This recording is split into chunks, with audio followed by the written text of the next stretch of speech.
자, 33번. 이거는 진짜 어렵습니다. 일단 노란색에는 에메랄드 칠하고 노란색은 과거고요. 그다음 에메랄드 칠는 건 미래인데 약간 관점을 두 개로 봐야 돼요. 하나는 혁명가가 나오고요. 하나는 여기에 역사학자가 나와요. 얘네가 과거랑 미래를 보는 방향성이 조금 달라요. 그래서 그거를 잘 이해하면서 해야 되고요.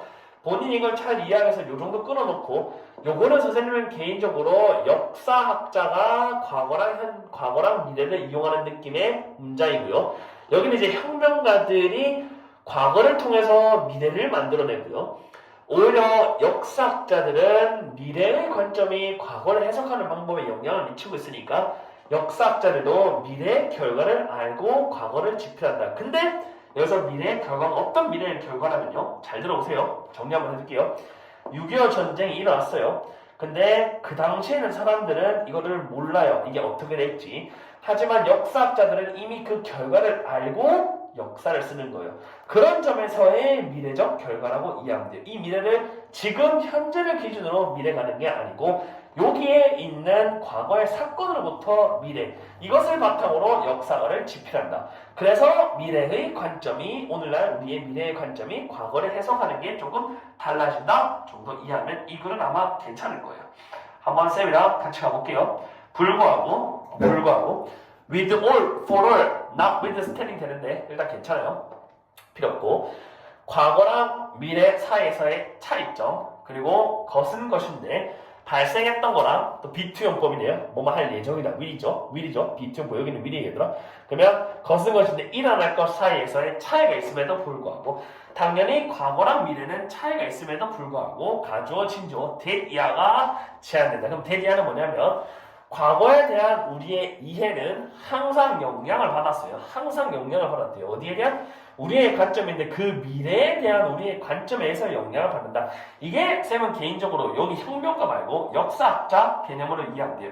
선생님 방금 말했던 대로 과거를 어떻게 이해하는지는 요 부분 그 사건이 일어나고 나서의 미래의 관점에 따라서 6.25 전쟁을 통해서 우리나라가 뭐 분단됐네, 이거를 통해서 정말 북한은 나쁜 애들이구나 라고 너네가 이해하셔야 되는 것처럼 역사 과거에 대한 해석이 조금 영향을 받는다 이해하면 되는 거예요. 많이 어렵죠? 하나 더 할게요.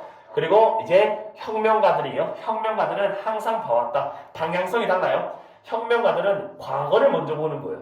역사학자들은 미래를 통해서 과거를 이해하거든, 영향을 미치고. 하지만 역사학자가 아닌 혁명가들은 과거를 먼저 보고 나서 이제 그들의 미래에 대한 cause, 명분, 이유, 목적 이런 걸 전부 다 만들어내는 거예요. 그럼 이게 무슨 말이냐면 과거에는 억압된 사회를 보고 미래는 조금 자유로운 사회여야지 라고 혁명가들은 그렇게 해서 과거랑 미래가 차이가 있음에도 불구하고 연결되어 있다라고 이해하는 거예요. 역사가랑은 조금 방향성이 다르죠. 역사가는 여기서 여기로, 하지만 혁명가들은 여기서 여기로 이해하면 되는 거예요. 그리고 그것은 풍부하게 묘사되고 있죠. 뭐라고 묘사되고 있냐면 선생님은 개인적으로 애를 적어는 유사관계 대명사예요. 뒤에가 불완전하고 앞문장에 그러니까 과거를 통해서 미래를 만들어내는 거니까 이 앞문장은 묘사되고 있다 이렇게 하면 되고, 하나의 예시로서 민족주의거나 아니면 공산주의까지 이게 전부 다 과거에 민족주의가 있었고 공산주의가 있었어요. 이런 예시를 통해서 우리는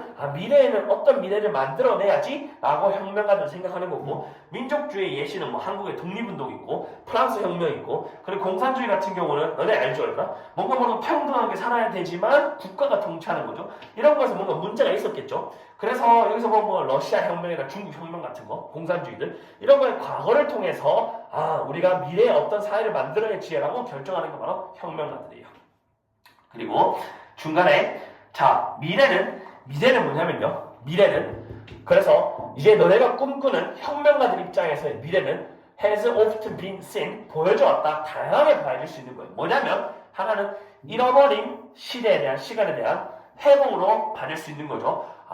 내 미래는 그전에는 이런 걸 잃어버렸지만 이런 걸 회복하는 걸로 우리는 미래를 생각할 수 있죠. 그러니까 당연히 과거를 보고 미래를 결정하는 거랑 똑같은 거예요. 하나는 또 복사인데 것은 것인데 뒤에 또 불완전하죠. is가 바로 나왔으니까. 지금 설립된 거예요. 그럼 현재는 반영할 수 있는 거지. 미래는 현재가 어떤 상황인지에 따라서 혹은 과거의 어떤 상황인지에 따라서 미래가 종종 봐지는 거예요. 하나만 더 또 뭐로 봐지냐면 모델인데 그 모델이 뭐냐면요. 밑에 나오죠, 얘들아. 후세에 전달된 거예요. 뭐에 의해서 후세에 전달됐냐면 영웅적인 시대예요. 오래전에 분사죠. 가버린이요. 고 같은 경우는 자동사인데요. 선생님 본동사가 아닌데 어떻게 PP가 돼요? 고나 for이나 come 같은 경우는 수동태가 괜찮아요. 그래서 결과를 나타낼 때 쓰는 거니까 수동태 자동사에도 PP형이 괜찮은 거예요. 그래서 가버린 그냥 역사적 시대에 의해서 후세에 전해내려오는 모델이 될 수도 있는 거예요. 미래 같은 경우. 그럼 옛날에 엄청나게 잘 나가던 시대가 있었겠죠. 그 시대의 모델로서 미래가 만들어질 수 있고 미래가 보여져 왔다라는 거죠. 됐죠? 그리고 여기서부터 이제 약간 혁명과 내용은 끝 느낌이고요. 이제 우리는 뭐가 되냐면요. 이제 역사학자 내용 갈 거예요. 추가적으로 하나 더 말해주면 여기서 쌤 살짝 놓친 게 있는데 여기 시제가 지금 현재라고 해서 현재 반응도 맞지만 이 설립된 거죠. 이 establish라는 게 설립됐다라는 게 예를 들면 이런 거예요. 확립된 것에 대한 복제예요. 기존의 체제나 사상을 반복하는 거죠. 예를 들면 기존의 공산체제 모델을 그냥 그 당시 있었던 건 좋은 거를 그대로 받아들여서 미래가 봐질 수도 있는 거예요. 그러니까 여기서 말하고자 하는 것은 그냥 미래를 완전히 새롭게 창조하는 게 아니고 과거를 참고해서 구상했다라는 것을 여기서 전부 다 말하는 것 같아요. 그래서 현재 반영도 맞지만 그 현재를 반영하기 위해서 이때까지 설립되어 왔던 거니까 과거로 봐도 괜찮은 거더라. 됐니 이거? 그 다음 이제 역사 갈게요. 여기 어렵습니다. 이제 역사를 쓰는 것은 기초를 두는데 이해해야 되고 설명해야 돼요. 그럼 미래의 결과고요. 그 미래의 결과가 뭐냐면요. 아까 선생님이 말했던 여기 과거의 특정 사건이 일어나고 나서 그 결과를 보고 그 결과는 그 결과인데 그게 다시 뭐냐면요. 그 당시의 사람들, 그 동시대의 사람들이 그 당시에 살았던 사람들에게는 알려지지 않았던 당연히 그 사람들은 미래를 몰랐겠죠. 그 미래를 설명하고 이해하는 걸 기초로 역사의 지필이 일어나는 거죠. 그리고 왜냐하면 그래서 선생님이 예문적으로 놓고 결과를 알고 역사를 적는 거죠. 그게 바로 역사 지필의 가장 기본이 되는 거였나. 그리고 왜냐하면 이제 역사가 나오죠. 역사가 일정을 가지고 있군요. 요거 보면 지난날을 보는 거죠. 지난날을 보는 거니까 일어난 일에 대해서 결과를 알고 적는 거죠. 그리고 과거는 단순하게 뭐였냐면요. 여기 진짜 참 중요하더라고요.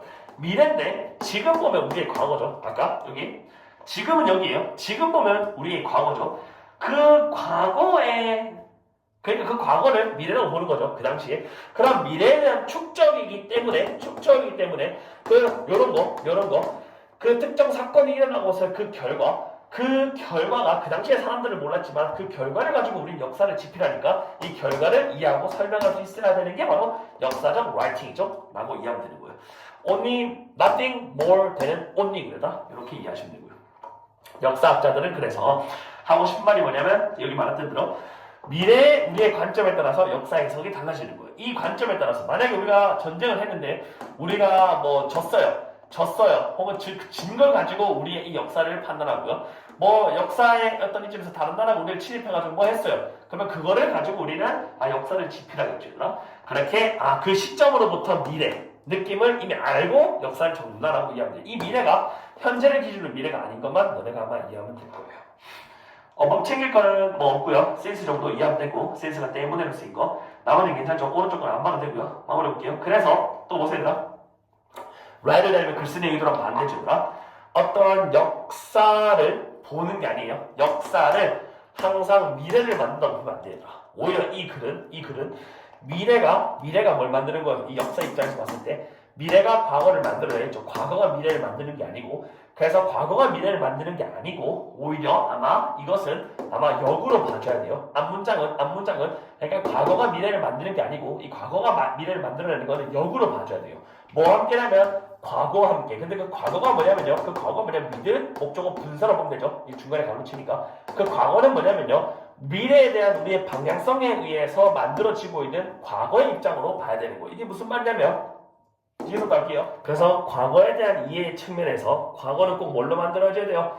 미래에 대한 우리의 방향성에 의해서 과거가 만들어져야 돼요. 이게 무슨 말이냐면 아까 선생님 말했던 거 그대로 이건 역사가의 관점이에요. 역사가의 관점.